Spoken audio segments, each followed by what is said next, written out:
तो अस्सलाम वालेकुम फ्रेंड्स, उम्मीद करता हूँ कि तमाम दोस्त खैरियत से होंगे, तमाम लोग खैरियत से होंगे। तो आज का मेरा जो ये पीछे आप सेटअप देख रहे हैं, थोड़ा सा ये सेटअप जो है एक छोटा सा यूट्यूब स्टूडियो के टाइप बनाया मैंने अपने घर में एक कमरा खाली था, तो मैंने सोचा कि उधर थोड़ा ना यूट्यूब का सेटअप कर लिया जाए।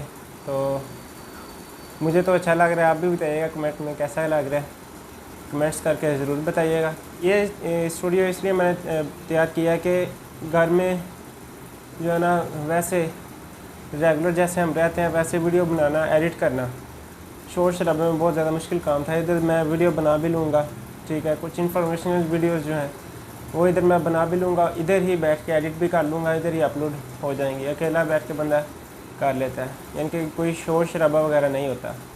तो ये मेरे लिए काफ़ी आसान काम होगा। तो अभी मैं आपको दिखाता हूँ ये मैंने कितनी मेहनत करके जो है ना ये यूट्यूब स्टूडियो सारा तैयार किया है। तो अभी आप मेरी वो वीडियोस देखेंगे और फिर बाद में आपसे मिलते हैं।